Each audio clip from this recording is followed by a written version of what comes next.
Have you ever tried a balance board? It's a bit tricky at first, but you can learn to hold the board level, at least for a moment or two.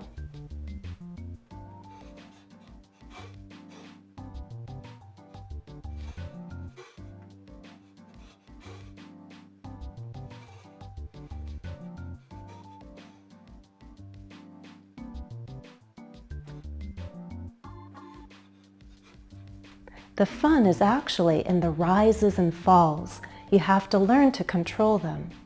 It's kind of like intonation. The greater control you have over your rising and falling intonation, the more you can do with your communication in English. Let's talk more about rising and falling intonation. We'll focus on tag questions and negative questions. Learn intonation patterns in English with Jennifer.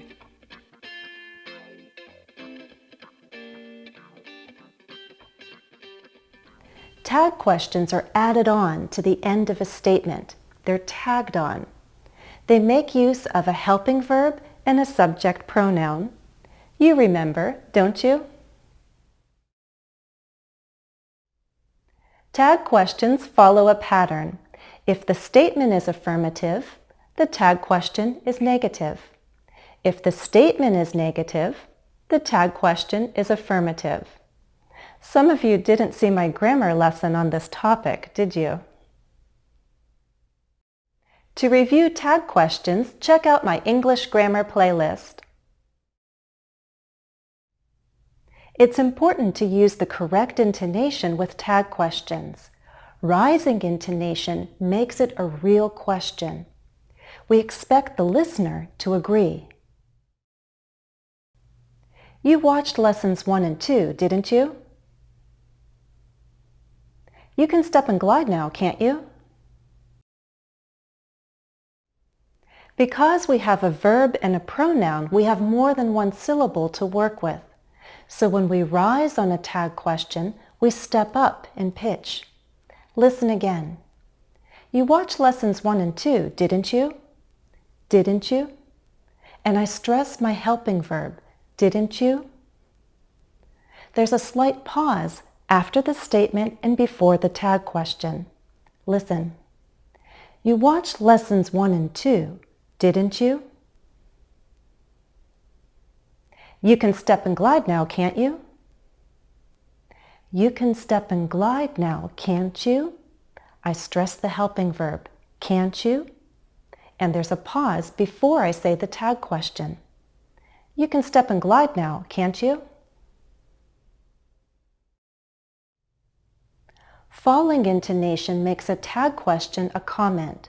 We're pretty certain about our conclusion, so we use falling intonation to express our certainty. You're feeling more confident, aren't you? You're feeling more confident, aren't you? That was good, wasn't it? That was good, wasn't it? Try saying a dialogue with me. It will go like this. You have good coordination, don't you? Why do you ask? I got a balance board. Maybe you want to try it out. That's a board on top of a roller, isn't it? Exactly. Are you up for it? Let me try. Look, I'm pretty good at this, aren't I? Now, I'll be person A and you be person B, okay? You have good coordination, don't you? I got a balance board. Maybe you want to try it out. Exactly. Are you up for it?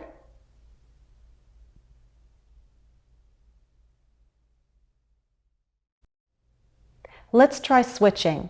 I'll play role B and you take role A. Here we go. Why do you ask?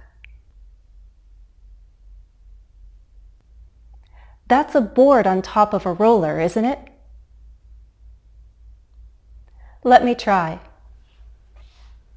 Look, I'm pretty good at this, aren't I?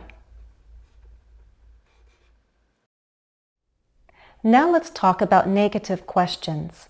They can serve the same purpose as tag questions, but they look a little different. Didn't you see my grammar lesson on this? If not, check it out.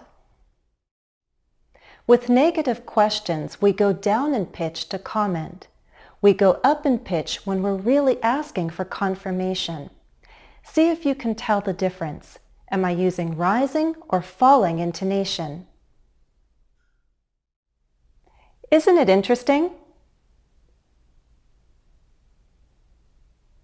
Isn't it interesting? Isn't it interesting? Haven't you done this before? Haven't you done this before? Haven't you done this before? Aren't you full of surprises? Aren't you full of surprises? Aren't you full of surprises? Wouldn't that be amazing? Wouldn't that be amazing? Wouldn't that be amazing? Don't you want to answer that? Don't you want to answer that? Don't you want to answer that? You can use those same negative questions for practice. Listen and repeat. Here they are again. Isn't it interesting? Haven't you done this before? Aren't you full of surprises? Wouldn't that be amazing? Don't you want to answer that?